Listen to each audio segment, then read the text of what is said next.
ही गोष्ट ऐकली आणि माझ्या डोक्याला अक्षरशः मुंग्या आल्या. 1976 साल. एका छोट्याशा गॅरेजमध्ये 3 माणसं बसली होती. 2 तरुण होते. त्यांच्या डोळ्यात स्वप्न होतं. त्यांना वाटत होतं की ते जग बदलू शकतात. पण तिसरा माणूस वेगळा होता. तो 41 वर्षांचा होता. त्याच्याकडे घर होतं, थोडीशी बचत होती आणि सर्वात महत्त्वाचं म्हणजे त्याच्याकडे गमावण्यासारखं खूप काही होतं. त्याचं नाव होतं रोनाल्ड वेन. त्या दिवशी त्या तिघांनी मिळून एक छोटी कंपनी सुरू केली. त्या कंपनीत रोनाल्ड वेनला 10% हिस्सा मिळाला. पण फक्त 12 दिवसांनी त्याने तो हिस्सा विकून टाकला. का? कारण त्याला वाटलं, जर ही कंपनी फेल झाली तर, जर कर्ज माझ्यावर आलं तर, जर मी सगळं गमावलं तर. त्याने रिस्क टाळली. त्याने स्वतःला सुरक्षित ठेवलं आणि त्या बदल्यात त्याला मिळाले फक्त $800. आणि त्या कंपनीचं नाव काय तुम्हाला माहितीये? ॲपल. आज रोनाल्ड वेनकडे असलेला तो 10% हिस्सा शेकडो अब्ज डॉलरचा असता. पण गोष्ट इथे फक्त पैशांची नाहीये. गोष्ट आहे त्या एका निर्णयाची जो भीतीमुळे घेतला गेला. कारण आयुष्यात काही वेळा आपण नुकसान होईल म्हणून मागे हटत नाही. आपण मागे हटतो कारण आपल्याला नंतर होणाऱ्या पश्चातापाची भीती वाटते. आणि सगळ्यात मोठा प्रश्न हा नाही की रोनाल्ड वेनने किती पैसे गमावले. सगळ्यात मोठा प्रश्न हा आहे की त्या माणसाने पुढची 40 वर्ष रोज स्वतःला काय सांगितलं असेल, जर मी फक्त थोडा वेळ थांबलो असतो तर. आणि हाच आहे या व्हिडिओचा सगळ्यात मोठा धडा. काही वेळा आयुष्यात सर्वात महाग नुकसान हे पैशांचं होत नसतं, तर ते एका निर्णयाचं असतं जो आपण भीतीमुळे घेतो. आपण जर लक्ष दिलं तर पैशांच्या जगात एक विचित्र गोष्ट दिसून येते. लोक अनेक वेळा नुकसान टाळण्यासाठी निर्णय घेत नाहीत, ते पश्चाताप टाळण्यासाठी निर्णय घेतात. हे थोडंसं विचित्र वाटेल पण हेच खरंय. समजा आपल्या समोर एक गुंतवणुकीची संधी आहे. तर्कशुद्ध विचार केला तर ती चांगली आहे. दीर्घकालीन फायदा होण्याची शक्यता आहे. पण आपल्या मनात एक विचार येतो, जर मी पैसे गुंतवले आणि नुकसान झालं तर. इथे नुकसानाची भीती असतेच, पण त्याहून मोठी एक भीती असते, नंतर होणाऱ्या पश्चातापाची. कारण नुकसान झालं तर लोक म्हणतील, तुम्ही का गुंतवणूक केली? आणि तेव्हा मनात सतत एकच विचार येईल, जर मी तो निर्णय घेतलाच नसता तर बरं झालं असतं. हा जो भाव आहे ना, तो माणसाला खूप त्रास देतो. आणि म्हणूनच अनेक लोक सुरक्षित दिसणारे निर्णय घेतात, जरी त्यात दीर्घकालीन फायदा कमी असला तरीही. आता एक उदाहरण पाहूया आपण. खूप लोक शेअर मार्केटपासून दूर राहतात कारण त्यांना वाटतं, जर पैसे गमावले तर मला स्वतःलाच वाईट वाटेल. पण ते हे विसरतात की रिस्क टाळणं म्हणजेच संधी टाळणं. म्हणूनच पैशांच्या जगात रिस्क टाळणं जवळजवळ अशक्य आहे, कारण प्रत्येक निर्णयामध्ये काही ना काही अनिश्चितता असतेच. जर आपण गुंतवणूक केली नाही तर महागाई आपले पैसे कमी करते. जर आपण रिस्क घेतली तर नुकसान होण्याची शक्यता असते. म्हणजे कोणताही निर्णय घेतला तरी रिस्क असणारच. म्हणून प्रश्न असा नाही की रिस्क टाळायची कशी, तर खरा प्रश्न असा आहे, आपण कोणती रिस्क स्वीकारायला हवी आणि त्याहूनही महत्वाचं, कोणता निर्णय घेतल्यावर आपल्याला कमी पश्चाताप होईल. कारण शेवटी पैशांबाबत सर्वात शांत आयुष्य त्याचंच असतं जो रिस्क समजून घेतो आणि रिग्रेट कसं हाताळायचं हे शिकतो. आता इथे एक खूप महत्वाचा प्रश्न येतो, पश्चाताप इतका शक्तिशाली का असतो? कारण पैसा हा फक्त आकड्यांचा खेळ नसतो. तो आपल्या भावना, अहंकार आणि समाजातल्या प्रतिमेशी जोडलेला असतो. समजा आपण एखाद्या शेअरमध्ये पैसे गुंतवले. सुरुवातीला सर्व काही ठीक चालू असतं, पण अचानक मार्केट खाली येतं आणि आपल्या गुंतवणुकीची किंमत कमी होते. त्या क्षणी नुकसान जितकं त्रास देत नाही त्यापेक्षा जास्त त्रास एक विचार देतो, मी चुकीचा निर्णय घेतला. आणि जर आजूबाजूचे लोक विचारायला लागले किती नुकसान झालं, तेव्हा हा पश्चाताप अजून वाढतो. म्हणून लोक अनेक वेळा आर्थिक निर्णय गणिताने घेत नाहीत तर भावनांनी घेतात. आपल्याला वाटतं आपण लॉजिक वापरतोय, पण खरं तर आपल्या मनात सतत एक गणित चालू असतं, या निर्णयामुळे मला नंतर किती पश्चाताप होईल. म्हणूनच लोक काही वेळा चांगल्या संधी सुद्धा सोडून देतात. आता एक उदाहरण पाहू. एखादा माणूस 20-25 वर्ष फक्त सुरक्षित ठिकाणी पैसे ठेवतो, FD, सेव्हिंग अकाउंट किंवा फारच कमी रिस्क असलेली साधनं. कारण त्याला एक गोष्ट नको असते, नुकसान झाल्यावर स्वतःला दोष देण्याची वेळ. पण इथे एक मोठं सत्य आहे, काही वेळा रिस्क घेतल्यावर झालेलं नुकसान इतकं वाईट नसतं जितकं वाईट असतं रिस्क न घेतल्यामुळे गमावलेली संधी. कारण काळ जसा जसा पुढे जातो तसं तसं मनात एक विचार येऊ लागतो, त्यावेळी जर मी धाडस केलं असतं तर आज माझी परिस्थिती वेगळी असती. म्हणजेच पैशांच्या निर्णयामध्ये 2 प्रकारचे पश्चाताप असतात. पहिला म्हणजे ऍक्शन रिग्रेट, म्हणजेच काहीतरी केल्यामुळे झालेला पश्चाताप, आणि दुसरा म्हणजे इनऍक्शन रिग्रेट, म्हणजेच काहीच न केल्यामुळे झालेला पश्चाताप. आणि आश्चर्याची गोष्ट म्हणजे दीर्घकालीन आयुष्यात लोकांना जास्त त्रास देतो तो दुसरा प्रकार, म्हणजे जे केलं नाही त्याचा पश्चाताप. म्हणूनच आर्थिक निर्णय घेताना फक्त नुकसान होईल का हा विचार पुरेसा नसतो. खरा प्रश्न असा असतो, जर मी हा निर्णय घेतलाच नाही तर 10 वर्षांनी मला याचा पश्चाताप होईल का? जो माणूस हा प्रश्न प्रामाणिकपणे विचारतो तोच हळूहळू पैशांच्या खेळात पुढे जाऊ लागतो. आता इथे एक महत्वाची गोष्ट समजून घ्यायला हवी. रिस्क आणि रिग्रेट हे फक्त पैशांबाबत नसतात, तर ते वेळेबरोबरही बदलतात. आज जो निर्णय खूप धोकादायक वाटतो तोच निर्णय काही वर्षांनी अगदी साधा वाटू शकतो. उदाहरणार्थ, आज एखाद्या तरुणाने शेअर मार्केटमध्ये गुंतवणूक केली आणि मार्केट काही काळ खाली गेलं, तर त्याला लगेच वाटू शकतं मी चुकीचा निर्णय घेतला. पण जर त्याच गुंतवणुकीला त्याने 10-15 वर्षांचा वेळ दिला तर अनेक वेळा चित्र पूर्णपणे बदलतं.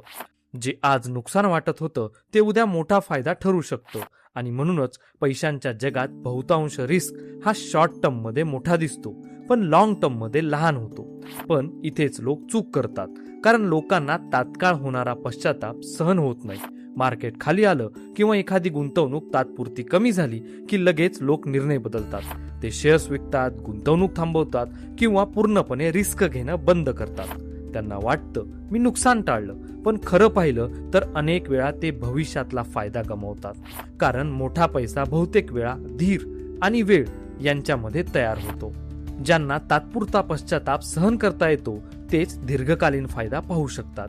यासाठी एक खूप साधा आणि शक्तिशाली नियम आहे. जर एखाद्या गुंतवणुकीत शॉर्ट टर्म मध्ये अस्वस्थता नाही तर लॉंग टर्म मध्ये मोठा फायदा होण्याची शक्यता कमी असते.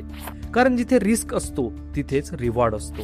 आणि म्हणूनच आर्थिकदृष्ट्या यशस्वी लोक रिस्क पूर्णपणे टाळत नाहीत. ते फक्त इतकंच पाहतात की हा रिस्क मी मानसिकदृष्ट्या सहन करू शकतो का. कारण शेवटी पैशांचा खेळ फक्त गणिताचा नसतो, तो मानसिक ताकदीचा खेळ असतो. आता तुम्हाला इथे एक प्रश्न पडला असेल, मग योग्य रिस्क कशी घ्यायची? कारण एक टोक असतं जिथे लोक कोणतीही रिस्क घेत नाहीत आणि एक दुसरं टोक असतं जिथे लोक अति आत्मविश्वासाने मोठी रिस्क घेतात. दोन्ही टोकं धोकादायक आहेत. कारण पैशांच्या निर्णयामध्ये सर्वात महत्वाची गोष्ट म्हणजे आपल्या मानसिक मर्यादा ओळखणं. कारण काही लोक कागदावर मोठी रिस्क घेऊ शकतात, पण प्रत्यक्षात मार्केट खाली आलं की त्यांची झोप उडते. ते सतत मोबाईलमध्ये पोर्टफोलिओ पाहतात, मनात चिंता सुरू होते आणि शेवटी ते चुकीच्या वेळी गुंतवणूक काढून टाकतात. म्हणजे कागदावर त्यांनी रिस्क घेतली होती पण मानसिक दृष्ट्या ते तयार नव्हते. म्हणूनच आर्थिक जगात एक खूप महत्वाचा नियम आहे. ज्या रिस्कमुळे तुम्ही रात्री शांत झोपू शकत नाही ती रिस्क तुमच्यासाठी जास्त आहे. खूप लोक इतरांना पाहून निर्णय घेतात. कोणी क्रिप्टोमध्ये पैसे टाकतो, कोणी शेअर मार्केटमध्ये मोठी गुंतवणूक करतो, कोणी प्रॉपर्टीमध्ये मोठं कर्ज घेतो आणि मग आपणही विचार करतो सगळे करत आहेत म्हणजे हे योग्यच असेल. पण प्रत्येक माणसाची परिस्थिती वेगळी असते. कुणाकडे जास्त बचत असते, कुणाकडे स्थिर उत्पन्न असतं, कुणाकडे नुकसान सहन करण्याची मानसिक ताकद असते आणि कुणाकडे नसते. म्हणूनच योग्य आर्थिक निर्णय हा इतरांना पाहून घेतलेला नसतो, तर तो स्वतःला समजून घेतलेला असतो. आपण किती नुकसान सहन करू शकतो, आपल्याला किती अनिश्चितता चालते आणि एखादी गुंतवणूक तात्पुरती खाली गेली तरी आपण शांत राहू शकतो का. जर हे प्रश्न प्रामाणिकपणे विचारले तर रिस्क आणि रिग्रेट यांच्यातलं योग्य संतुलन सापडू शकतं. कारण शेवटी आर्थिक यशाचं गुपित नेहमी जास्त रिस्क घेण्यात नसतं, तर ते असतं योग्य रिस्क घेण्यात. आता इथे खूप महत्वाची आणि एक आश्चर्याची गोष्ट आहे. अनेक वेळा लोक रिस्क घेतात पण रिग्रेट टाळण्यासाठी.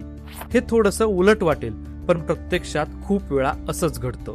एखादा माणूस एखाद्या गुंतवणुकीबद्दल ऐकतो, हा शेअर खूप वाढणार आहे, ही क्रिप्टो भविष्यात खूप मोठी होणार आहे. त्याच्या आसपासचे लोक पैसे कमवायला लागतात. कोणी सांगतं मी 2 महिन्यात दुप्पट पैसे कमावले. तेव्हा त्या माणसाच्या मनात एक नवीन भावना येते, जर मी यात गुंतवणूक केली नाही आणि हे खरंच वाढलं तर. ही भीती म्हणजे fear of missing out, FOMO. आणि हा फोमो म्हणजेच भविष्यात होणाऱ्या पश्चातापाची भीती. मी संधी गमावली हा पश्चाताप टाळण्यासाठी लोक अचानक मोठी रिस्क घेतात आणि इथेच मोठी चूक होते. कारण ते रिस्क तर्कशुद्ध विचार करून घेतलेली नसते, तर भावनांमुळे घेतलेली असते. म्हणूनच आर्थिक जगात खूप लोक नुकसानीमुळे गरीब नाही होत, तर ते भावनांमुळे घेतलेल्या निर्णयामुळे नुकसान करतात. जेव्हा मार्केट वर जात असतं तेव्हा लोक उशिरा गुंतवणूक करतात, आणि जेव्हा मार्केट खाली येतं तेव्हा घाबरून पैसे काढून टाकतात. म्हणजे त्यांनी दोन मोठ्या चुका केलेल्या असतात, वरच्या किमतीला खरेदी आणि खालच्या किमतीला विक्री. पण हे सगळं का होतं? कारण त्या क्षणी त्यांना नुकसानीची भीती नसते, त्यांना भीती असते मी इतरांपेक्षा मागे पडेल. म्हणूनच आर्थिक शहाणपण म्हणजे फक्त पैसे कमावण्याची कला नाहीये, तर भावनांवर नियंत्रण ठेवण्याची कला आहे. जे लोक फोमो पासून दूर राहतात आणि शांतपणे विचार करून निर्णय घेतात, तेच दीर्घकालीन काळात खऱ्या अर्थाने आर्थिक दृष्ट्या मजबूत बनतात. आता यातून खूप महत्वाचा धडा समोर येतो. पैशांच्या निर्णयामध्ये परफेक्ट निर्णय असं काहीच नसतो. आपण कितीही विचार केला, कितीही माहिती गोळा केली, तरी भविष्यात काय होणार आहे हे कोणालाच पूर्णपणे माहीत नसतं. म्हणूनच चांगला आर्थिक निर्णय म्हणजे ज्यामुळे भविष्यात आपल्याला कमी पश्चाताप होईल असा निर्णय. याचा अर्थ असा नाही की तो निर्णय नेहमी बरोबरच ठरेल. कधी कधी आपण योग्य विचार करूनही नुकसान होऊ शकतं, पण महत्वाचं असतं आपण तो निर्णय कसा घेतला. जर निर्णय शांतपणे विचार करून घेतला असेल, आपल्या परिस्थितीचा विचार केला असेल, आपण किती रिस्क सहन करू शकतो हे समजून घेतलं असेल, तर जरी परिणाम वाईट आला तरी पश्चाताप कमी होतो. कारण आपल्याला माहित असतं त्यावेळेस उपलब्ध असलेल्या माहितीवर मी योग्य निर्णय घेतला होता. जर आपण घाईत इतरांना पाहून किंवा भावनांच्या भरात निर्णय घेतला तर नंतर पश्चाताप खूप जास्त होऊ शकतो. म्हणूनच हुशार गुंतवणूकदार भविष्य अचूक ओळखण्याचा प्रयत्न करत नाही. ते फक्त इतकंच पाहतात की हा निर्णय घेतल्यानंतर मी मानसिकदृष्ट्या शांत राहू शकतो का. जर उत्तर हो असेल तर तो निर्णय योग्य असण्याची शक्यता जास्त असते. कारण शेवटी आर्थिक यश फक्त मोठा फायदा कमवण्यात नसतो, तर दीर्घकालीन खेळात टिकून राहण्यात असतो. आणि खेळात टिकून राहण्यासाठी सर्वात महत्वाची गोष्ट म्हणजे अशा निर्णयांची निवड करणं ज्यामुळे आपण स्वतःशीच शांत राहू शकतो. म्हणूनच पैशांच्या जगात रिस्क टाळण्याचा प्रयत्न करू नका, तर रिग्रेट समजून घ्यायला शिका. कारण परफेक्ट निर्णय अस्तित्वात नसतात, पण प्रामाणिक आणि विचारपूर्वक घेतलेले निर्णय आपल्याला आयुष्यभर शांत ठेवतात. आणि कदाचित म्हणूनच खरं आर्थिक यश हे फक्त पैसे कमवण्यात नसतं, तर अशा निर्णयांमध्ये असतं ज्यामुळे रात्री झोपताना मन शांत असतं. जर तुम्हाला हा व्हिडिओ आवडला असेल आणि जर अशाच नवनवीन तुम्हाला विचार करायला लावणाऱ्या आर्थिक मानसशास्त्रीय विचार तुम्हाला हवे असतील, तर आपल्या या चॅनलला नक्की नक्की नक्की सबस्क्राईब करा, हा व्हिडिओ लाईक करा. तुमचे खूप खूप धन्यवाद.